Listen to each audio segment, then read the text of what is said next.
Shalom, apa kabarnya? 平安，平安nya kok nggak ada suara. Oh ya. 平安, Oke. ya bagus. Bapak yang kasih dalam Tuhan, senang sekali kita di minggu terakhir di bulan Juni udah setengah tahun aja, sedikit ya. 我们今年已经差不多过了半年的时间。 Dan hari ini kita akan bahas tentang tantangan masa kita nafsu duniawi. 今天早上的题目就是说，我们时代的挑战，也就是说俗世的情欲。 Bapak Ibu, setiap kita bawa handphone. 我们每个人都带那个手机吗？ Jarang-jarang kan ibadah saya suruh bawa keluarin handphonenya. Sekarang minta keluarkan handphone kita masing-masing. 请你们把你的手机拿出来。 Kemudian silakan di kolom pencarian ketik Mentimeter di Google. Nah, saya nggak ngerti. Ya, nggak apa-apa. Di Google Chrome yang bisa buka aja, sudah ya. Semua sama saya aja ya. Ya, saya nggak ngerti gitu. Oke. Silakan ketik Mentimeter. Mentimeter itu apa sih? Mentimeter itu aplikasi. Oh, aplikasi. Ya. Nah, udah ketemu Mentimeter? 你们找到了没有？我还没找到。 Oh, Hamil Ciao tahu?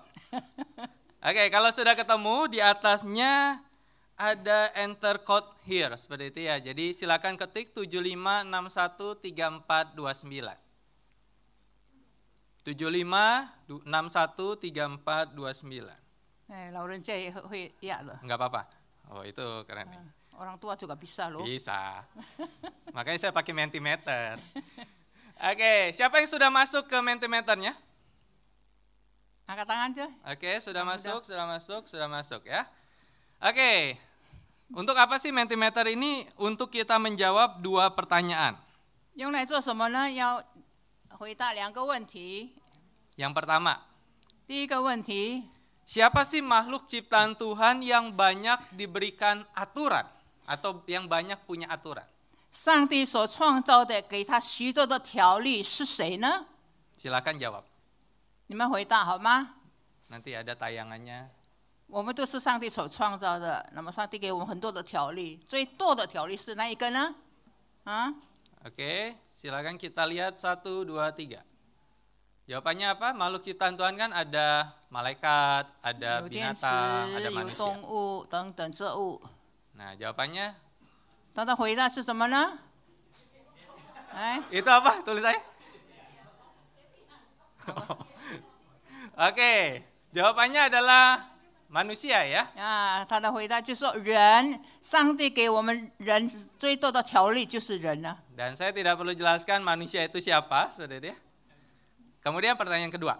第二， Di antara banyak aturan yang kita tahu, kira-kira aturan mana yang kita paling ingat? 在这个许多的条例当中，我们最记得的条例是那一件事呢？ Nah, silakan ketik. Aturan mana, baik aturan lalu lintas, di rumah anak-anak yang punya orang tua yang punya aturan, silakan tulis aturan mana sih yang paling kita ingat? 啊，我们最记得的这些条例是什么呢？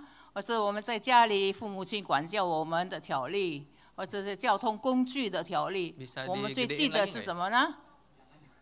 Apa-apa? Saya nggak kelihatan. Hah? Jangan nyolong. Jangan nolong. Bisa digedein lagi nggak? Oh, nggak bisa. Oke. Coba ya, saya pindah sini. Saya penasaran dengan jawabannya. Jangan menyebut nama Allah dengan sembarangan. Oke, 10 hukum, takut akan Tuhan, jangan nyolong. Ya nggak apa-apa ya. Kerja, mengasihi, jangan menarik tuh yang bawah. Jangan berhutang, jangan mencuri. Aturan paling kita ingat, ya itu pertanyaannya. Oke ya. Nah, Bapak Ibu, kita punya banyak sekali aturan di sekitar kita. Bahkan 在我们的诗作为当中，很多很多的条例。 kalau kita pikir sejak manusia diciptakan Tuhan, maka Tuhan berikan aturan kan. 是从上帝创造人类的时候，上帝给我们很多的条例，是吗？ Satu aturan yang paling kita ingat adalah Tuhan berkata, jangan makan buah dari pohon itu, nanti kamu mati. 那么上帝给了这个所创造的人的一个条例，就是说你不可以吃那棵树上的果子，你吃了以后一定会死的。 Dan di sekitar kita juga banyak aturan yang dibuat. 在我们的实作为当中也有很多的条例， Tetapi ironisnya, 具有讽刺的性。 Banyak aturan tidak otomatis membuat manusia mentaati, 可是许多的条例不会让我们自动的去遵守它， melainkan terus melakukan pelanggaran. 反而我们继续不断的去违背。 Aturan lalu lintas itu kurang banyak apa sih ketika kita bawa kendaraan? 交通工具其实交通工具很多的条例， Tetapi seberapa banyak orang melanggar lalu lintas? 可是很多的人就是却违反这个条例。 Lampu merah masih diterobos, 那红灯还是继续往前走， lawan arah, 就是不同的方向， tidak boleh belok-belok. 不可以转左转右，我们也是要转。 Apakah tidak tahu aturan? Tahu aturan. 是不是不知道这个规矩呢？知道。 Tetapi kenapa dilakukan? 那为什么我们要违背呢？ Itulah keironisan hidup manusia. 这就是在我们的生活当中具有讽刺性的。 Manusia sering melanggar aturan menunjukkan ada yang salah dalam diri 那 manusia. 么人类经常违背这个条例，表明人类是有问题的。 Apa yang salah? 是什么问题呢？ Itu yang kita akan lihat di dalam Efesus 2 ayat 1 sampai ayat yang ke-7. 就是说，今天早上我们所要读的圣经以弗所书第2章从第1节到第7节。 Kita akan membuka Efesus 2 ayat 1 sampai ayat yang ke-7. Saya akan baca bahasa Indonesia terlebih dahulu dan nanti semua Helen akan baca bahasa Mandarin. 以弗所书第2章第1到第7节的圣经，先用印尼文来读。 Saya akan membacakan dari Alkitab Terjemahan Baru 2. Demikianlah firman Tuhan. Semuanya adalah anugerah. Kamu dahulu sudah mati karena pelanggaran-pelanggaran dan dosa-dosamu. Kamu hidup di dalamnya karena kamu mengikuti jalan dunia ini. Kamu mentaati penguasa kerajaan angkasa, yaitu roh yang sekarang sedang bekerja di antara orang-orang yang tidak taat. Sebenarnya dahulu kita semua juga termasuk di antara mereka. Ketika kita hidup di dalam hawa nafsu daging dan menuruti keinginan daging dan pikiran kita. Pada dasarnya kita adalah orang-orang yang harus dimurkai sama seperti mereka yang lain. Tetapi Allah yang kaya dengan rahmat oleh karena kasih-Nya yang besar yang dilimpahkannya kepada kita, telah menghidupkan kita bersama-sama dengan Kristus, sekalipun kita telah mati oleh pelanggaran-pelanggaran kita. Oleh anugerah kamu diselamatkan. Dan di dalam Kristus Yesus, Ia telah membangkitkan kita juga dan memberikan tempat bersama-sama dengan Dia di surga, supaya pada masa yang akan datang, Ia menunjukkan kepada kita kekayaan anugerah-Nya yang melimpah-limpah sesuai dengan kebaikan-Nya terhadap kita dalam Kristus Yesus. 你们实在过犯罪恶之中，他叫你们活过来。那时你们在其中行事为人，随从今世的风俗，顺服空中掌权者的首领，就是现今在悖逆之子性中运行的邪灵。我们从前也都在他们中间放纵肉体的私欲，随着肉体和心中所喜好的去行，本为可怒之子，和别人一样。然而上帝既然有丰富的怜悯，因他爱我们的大爱，但我们实在过犯中的时候，便叫我们以基督一同活过来。你们得救是本乎恩，他又叫我们以基督耶稣一同复活，一同坐在天上，要将他极丰富的恩典，就是他在基督耶稣里向我们所赐的恩赐，写明给后来的世代看。 Bapak yang kasih dalam Tuhan, Efesus pasal yang kedua ayat 1 sampai ayat yang ke-7 bicara tentang bagaimana kondisi kita sebelum kita diselamatkan. 以弗所书第2章第1到第7节告诉我们，就是讲到当我们还没有得救之前的情况。 Mengapa kita bisa diselamatkan? 为什么我们能够得救呢？ Dan apa yang akan terjadi kepada kita setelah diselamatkan? 那么得救以后我们怎么样呢？ Karena itu kita bisa bagi kepada 3 bagian besar di dalam ayat 1 sampai ayat yang ke-7. 所以在这个部分，也就是说分为3个部分。 Yang pertama adalah ayat yang pertama sampai dengan ayat yang ketiga bicara tentang dulu kita mati di dalam dosa. 第1节到第3节是讲到过去我们是死在罪恶当中。 Kemudian ayat yang keempat sampai ayat yang ke-6 bicara tentang kita dihidupkan di dalam Kristus. 那么第4到第5节，我们就是在基督里面被复活过来。 Kemudian ayat yang ke-7 kita bicara tentang memuliakan Allah di dalam kekekalan itu. 我们第7节就讲到我们能够荣耀神。 Di dalam ayat yang pertama dikatakan kamu dahulu sudah mati.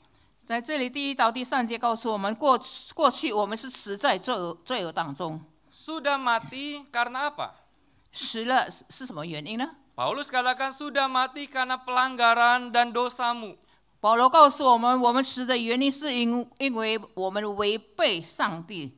Pelanggaran di situ menggunakan kata paraptoma. 我们是违背，就是巴拉托马， Dan dosa menggunakan kata hamartia. 还有罪恶，就是哈马提亚。 Ini menjadi menarik ketika kita melihat bahwa sebelum pertobatan kita, 在我们还没有悔改之前， maka kita mati di hadapan Tuhan. 我们死在罪恶当中， Dan murka Allah menimpa kita. 我们上帝的愤怒就临到我们身上。 Sehingga dengan kata lain Paulus katakan sejak engkau di dalam kandungan ibumu pun engkau sudah mati di hadapan Tuhan. 我们就说，我们生来就在上帝的面前死的人， Ini menjadi menarik.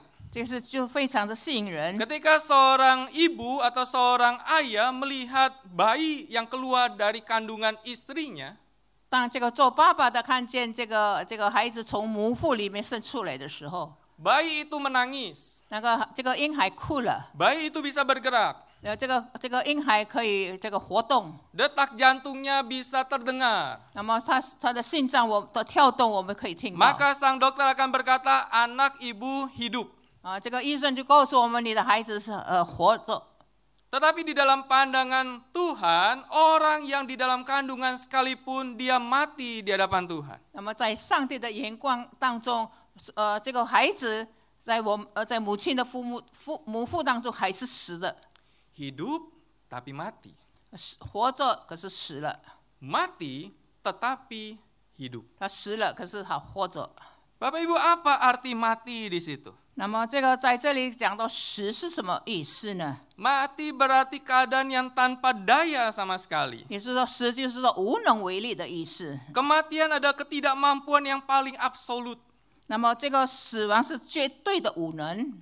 Mati di dalam dosa bukan pasif, melainkan sangat aktif hidup di dalam dosa. 死在罪恶当中不是被动的，而是非常主动的活在罪恶当中。 Tetapi sangat pasif merespon kebaikan dan panggilan Allah itu. 但是却被动的回应上帝的良善和呼召。 Karena itu Paulus menunjukkan bahwa dulu setiap orang, semua manusia telah mati secara rohani. 所以保罗告诉我们，过去我们在灵性方面，我们都是死了的人。 Dan Paulus gambarkan itu dengan kehidupan sebelum pertobatan itu seperti apa. 那么保罗就告诉我们，这个在还没有信主悔改之前的情况。 Di dalam ayat yang kedua A dikatakan kamu hidup.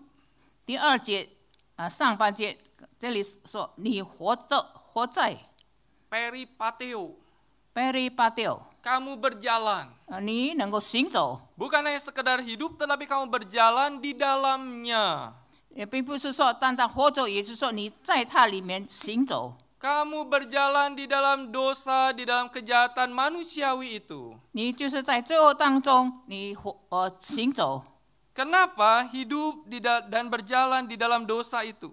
为什么我们活着在罪恶里面行走呢？ Ayat yang kedua C dikatakan karena kau mentaati penguasa kerajaan angkasa yang bekerja di antara orang-orang durhaka. 第2节告诉我们，就是现今在悖逆之子心中运行的邪灵。 Siapa penguasa kerajaan angkasa? 谁是在空中掌权者呢？ Ketika saya mempersiapkan ini, maka saya temukan bahwa ini bentuk tunggal.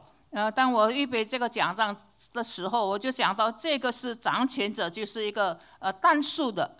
Bentuk tunggal yang memimpin orang berdosa untuk melakukan perbuatan dosa. 也是这个单数的，就是带领人犯罪。 Siapa yang dimaksud dengan bentuk tunggal itu? 这个单数是指着谁呢？ Adalah si jahat. 就是撒旦。 Karena itu Paulus gunakan bahwa dulu kita. 保罗告诉我们，过去我们， Kenapa kita dia gunakan? 那为什么说是我们呢？ Dia tidak hanya menunjuk kepada jemaat di Efesus, 他不单单指着在以弗所的教会， tetapi dia katakan dulu kami juga. 过去我们也是这样。 Sehingga dulu kita telah mati bagi Tuhan, 过去我们是为着神而死， tetapi kita sangat hidup bagi si jahat. 现在我们向着魔鬼是活的。 Dulu kita adalah budak dosa sebelum pertobatan kita. 我们悔改之前，我们是罪的奴仆。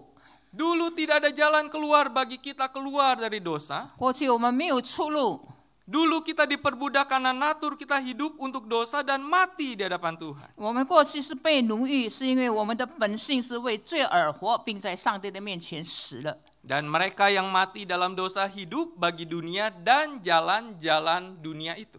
那些死在罪中的人为这世界而活，即他们向着罪恶而走。 Dan semua orang mengikuti arah yang sama dan menuju ke arah yang sama dengan arah dunia ini.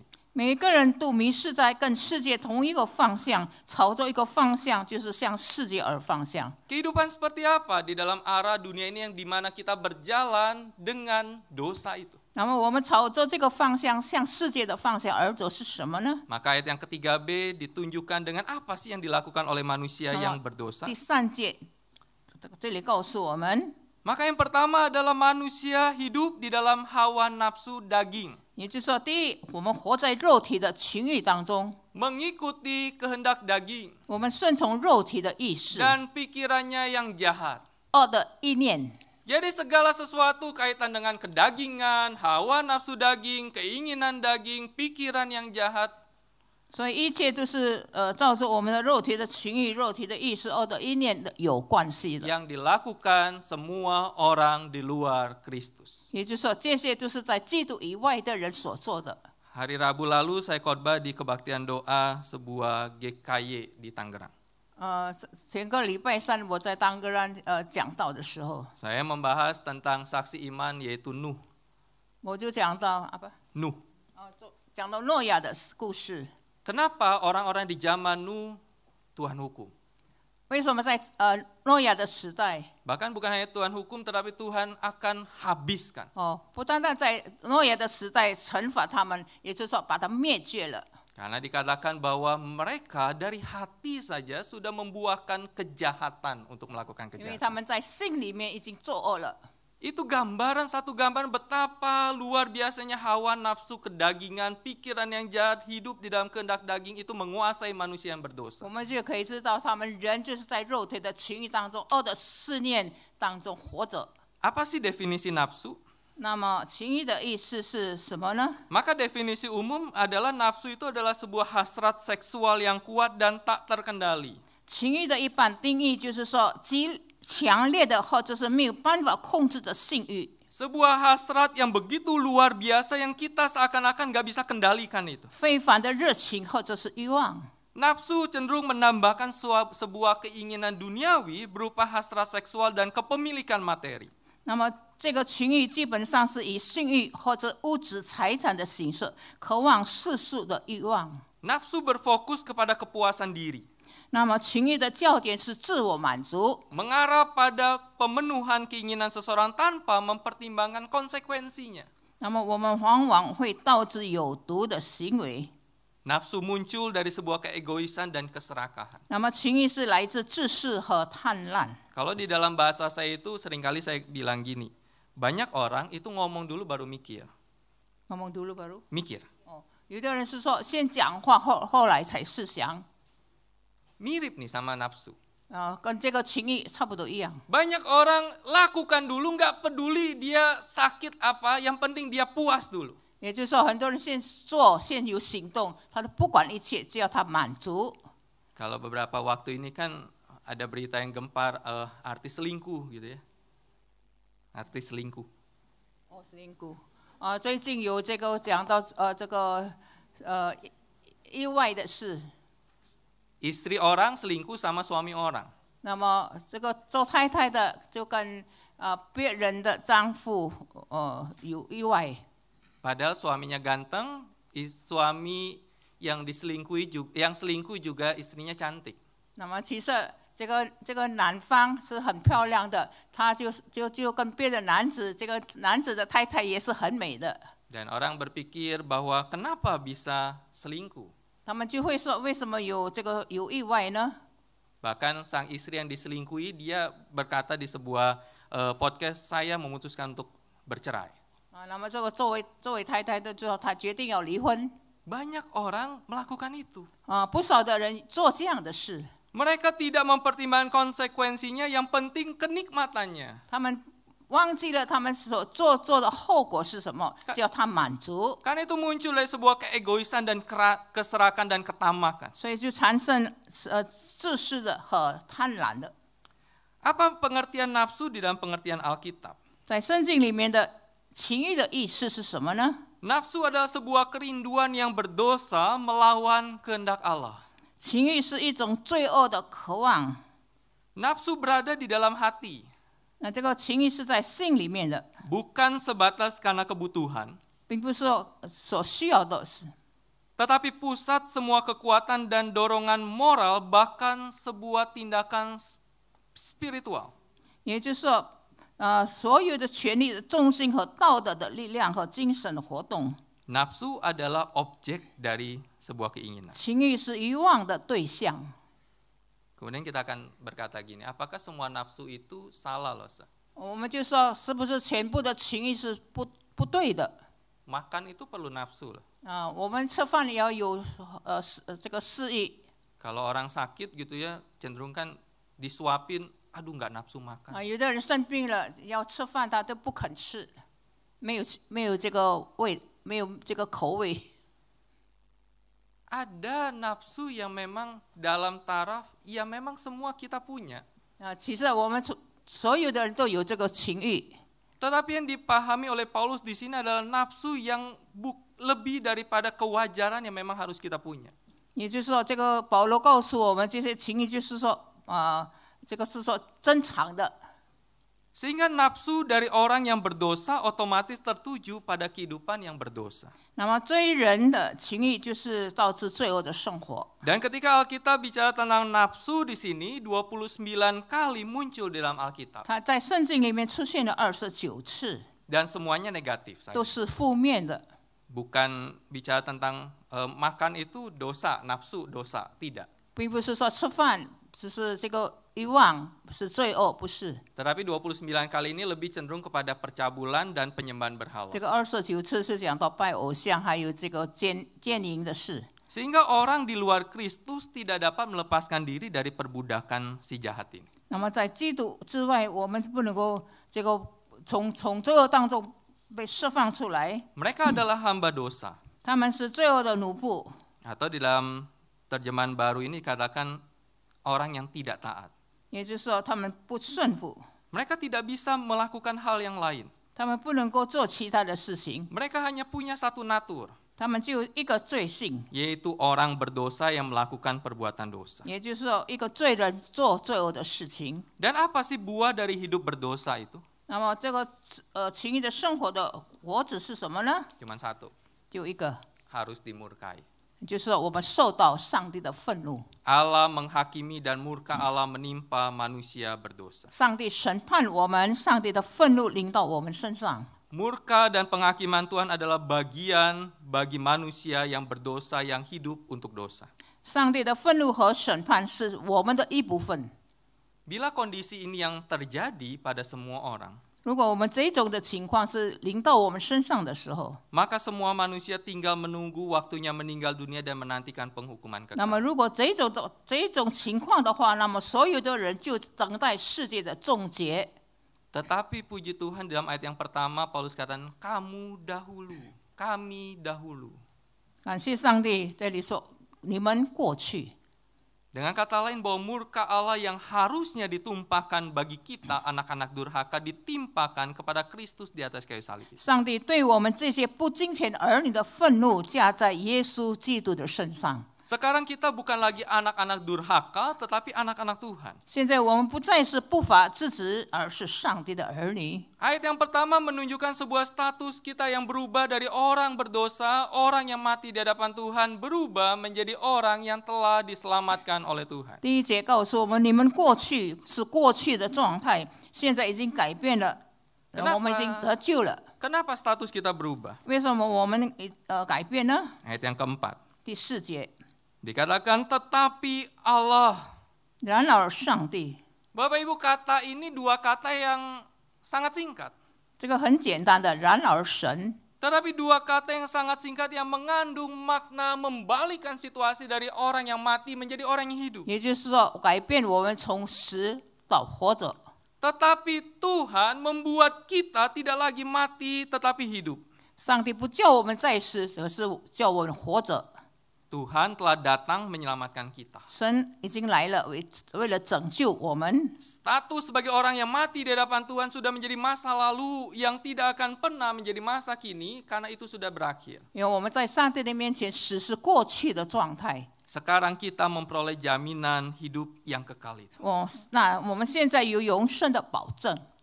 Apa yang dilakukan oleh Allah, tetapi Allah. 然而上帝做什么呢？ Maka firman Tuhan katakan, tetapi Allah di dalam yang penuh dengan kaya, dengan rahmat, kasih-Nya yang besar itu. 然而上帝有丰富的怜悯， Rahmat dan kasih-Nya Allah dilimpahkan kepada kita sepenuhnya, seluruhnya. 有上帝丰富的怜悯临到我们每一个人身上。 Kalau tadi murka Allah ditumpahkan kepada manusia yang berdosa, 刚才说上帝的愤怒临到那些不相信神的人身上， tetapi Allah menumpahkan sepenuhnya kasih dan rahmat-Nya kepada kita yang menerima anugerah 那 keselamatan. 么今天上帝把丰富的怜悯倾倒在我们这些得救的人身上， Sehingga tidak ada satu hasta pun di mana kasih Tuhan tidak limpahkan kepada kita. 也就是说，上帝没有将他的大爱不领到我们的身上。 Karya salib itu menunjukkan sepenuhnya Allah mengasihi kita, menganugerahkan keselamatan itu kepada kita. 所以上帝的大爱拯救了我们，给我们有得救。 Karena itu saya pikir kalau kita sebagai anak Tuhan ya, 如果我们想，如果我们成为上帝的儿女， kalau kita masih berkata gini, 我们 mungkinkah Tuhan mengasihi saya? 我们是不是还是仍然说上帝真的爱我吗？ Atau ketika kita mengalami pergumulan kemudian kita bertanya, Tuhan, kapankah Engkau mengasihi saya? 当我们遇到困难的时候、挣扎的时候，我们是不是想上帝什么时候爱我们呢？ Itu pikiran salah. 那这是错误的思想。 Itu pikiran yang tidak alkitabiah. 那这不是照着圣经的。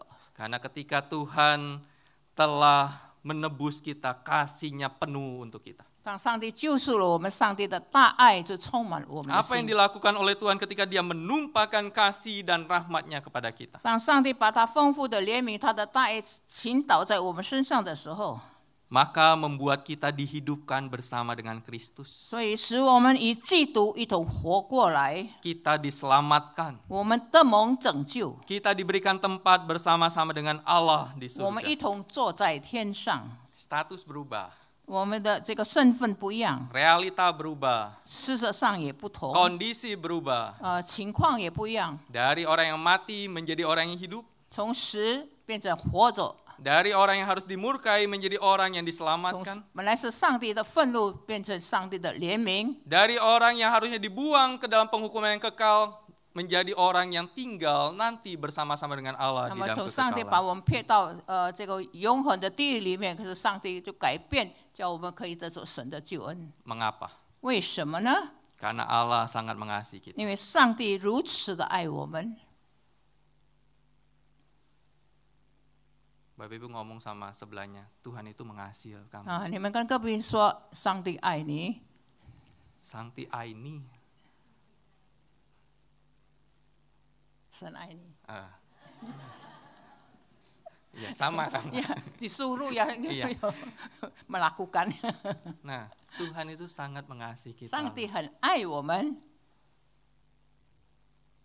2 bulan lalu ketika Tuhan panggil mama saya pulang, 2个月以前，上帝呼召我的妈妈回天家。 di dalam status saya sebagai anak yatim piatu.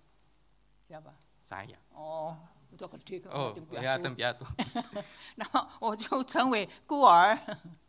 Tetapi satu hal di dalam masa-masa duka itu saya merasakan bagaimana Allah tetap mengasihi. 在那个丧事的期间，我就深深的体验到上帝怎么样的爱我。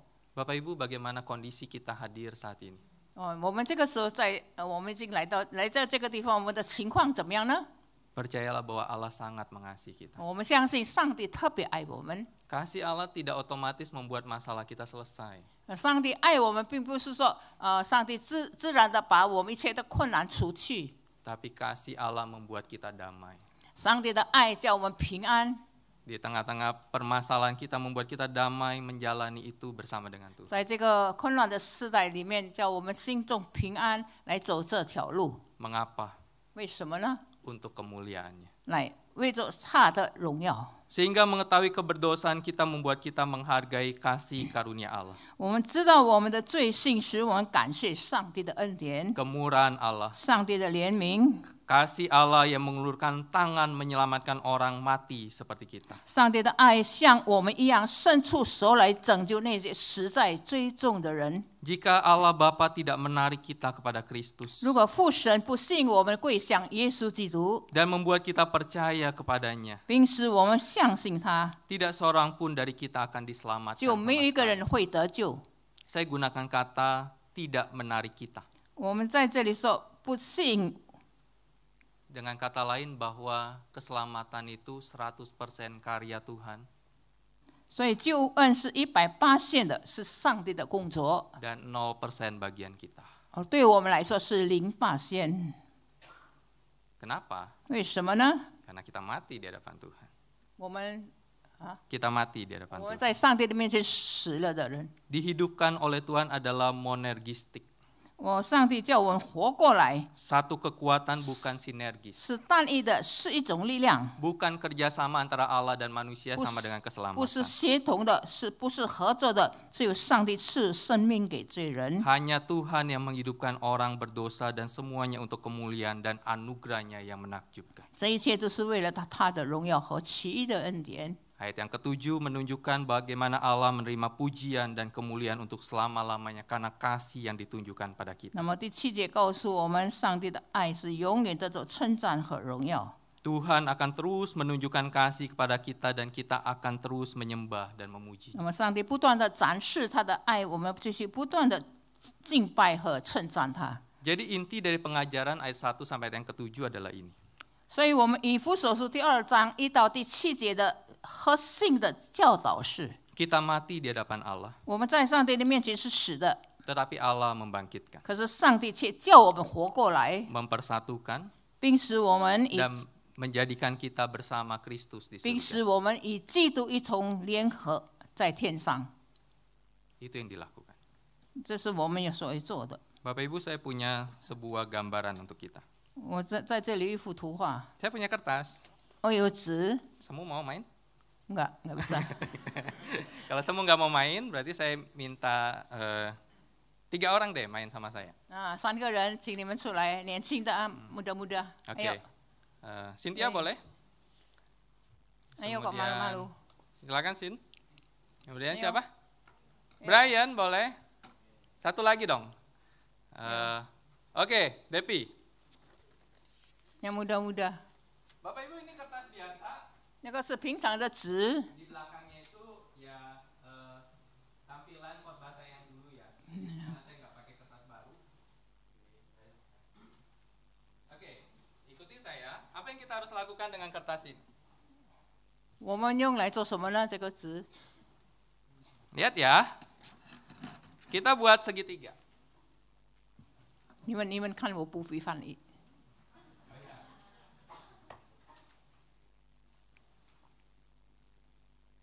Buat segitiga sudah.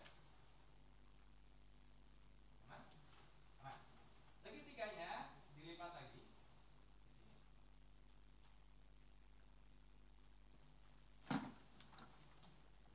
Sudah? Jadi bentuk apa? Rumah. Ya udah selesai. Enggak. Setelah itu tekuk lagi. Di sini kita bagi 2. Jadi apa? Kita mau buat pesawat-pesawatan. Nah, saya ambil gunting.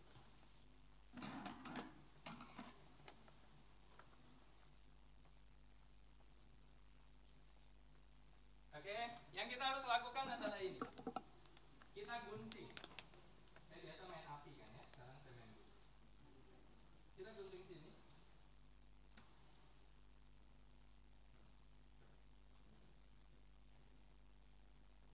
Jangan salah ya guntingnya ya, nanti nggak jadi loh. Gagal. Iya nggak jadi loh. Kalau nggak jadi, khotbah saya terakhir nanti ya. Nggak jadi dihukum. Oke, 1. Udah? Jadi lebih kecil ya. Oke. Udah selesai? Oke, kita gunting sekali lagi agak gedean dikit. 2. Tengah.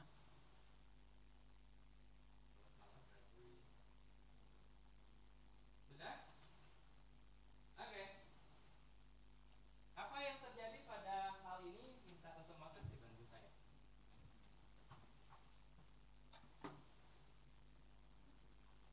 Kita akan lihat bagian di tengah. Bahkan tulisan hilang. Oh, jadi gampang. Oke, kita hari ini main puzzle.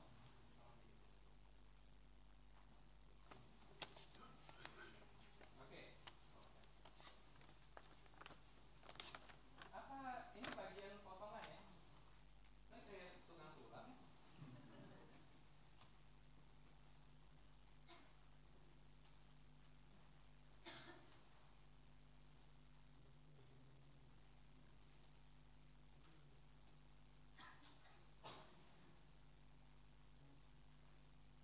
Bapak Ibu, bagian kertas ini seringkali kita merasa ya udah tinggal buang ya, nggak ada arti. Tapi kita coba lihat apa yang akan terjadi.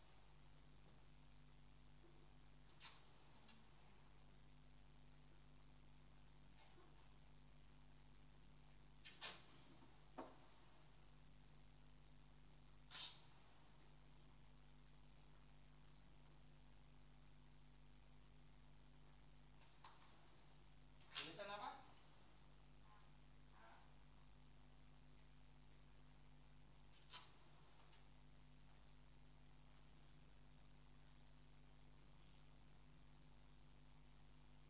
Samuelen kemana?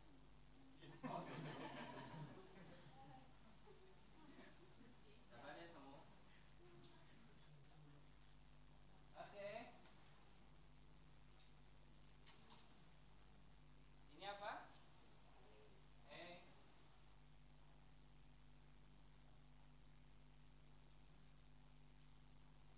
Ini apa? Oke.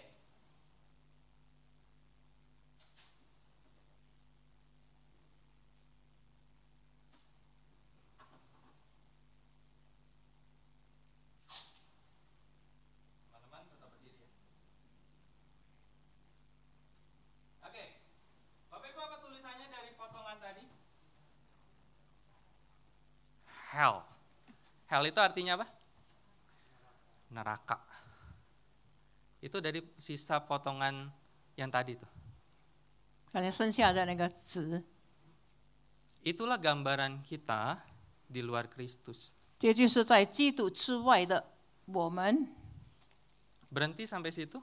我们是不是停止在那个地方？ Tidak. 不是， Kita buka sama-sama. 我们再看。那salib Salib. 十字架， Salib, karya salib itulah yang membuat kita hidup di hadapan Tuhan. 所以我们有十字架，就是说，我们在上帝的面前活着。 Terima kasih. Nah, jadi Bu. Jadi ya. Oke, boleh makan siang. Terima kasih teman-teman. Tapi kok kurang bagus ya rasanya. Karya salib itulah yang membuat Allah yang murka mengasihi kita karena murka Allah ditumpahkan kepada Kristus. 这个十字架叫上帝的愤怒没有临到我们身上了，因着他的大爱。 Sehingga Bapak Ibu ketika kita bicara tentang nafsu duniawi, bagi saya nafsu duniawi bisa berbagai rupa yang kita alami di zaman kita. 我们在这个时代，我们很多关于情欲的这个事情。 Kemarin saya ikut persekutuan pemuda.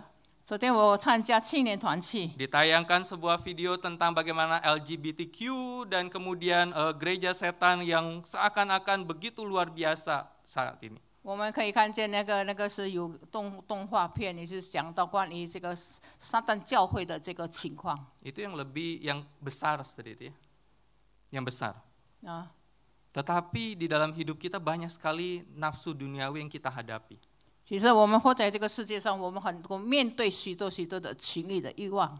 Tetapi bagi saya ketika kita adalah orang yang diselamatkan oleh Tuhan. 可是我们每一个人都是蒙上帝拯救的人。 Seberapa rupa nafsu duniawi itu menggoda kita. 我们世界的情欲怎么样的去试探我们、引诱我们？ Kita tahu status kita. 我们有知道我们的身份。 Kita tahu kenapa kita diselamatkan karena ada nyawa yang darah yang tertumpah. 那为什么上帝要救我们？因为耶稣基督的宝贵的血拯救了我们。 Kalau tidak, 如果没有的话， kita binasa.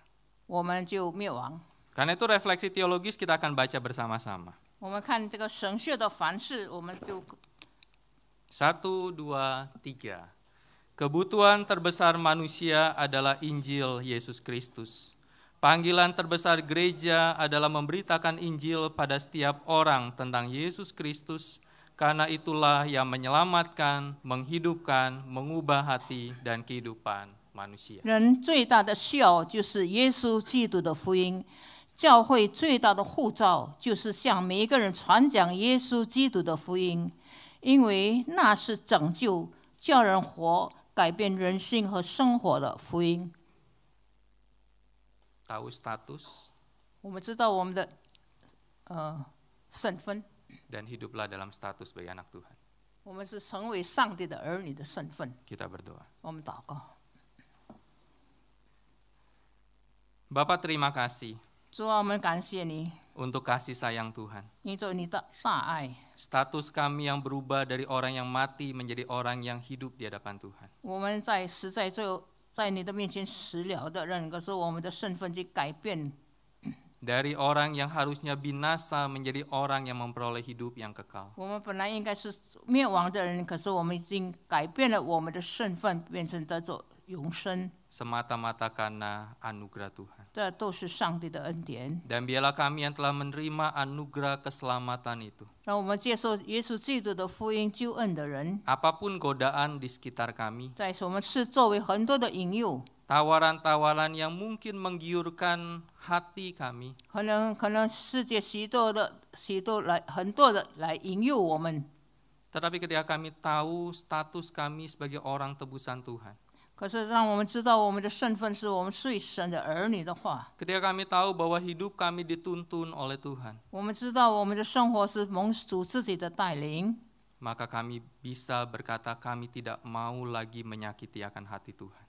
主要让我们可以在上帝的面前说，我们不接受这些引诱， Kami mau hidup taat kepada Tuhan. 我们要在上帝的面前顺服主。 Terima kasih 我 Tuhan. 们谢谢你， Di dalam nama Tuhan Yesus kami berdoa. 我们这样祷告，奉主耶稣基督的圣名， Amin. 阿门。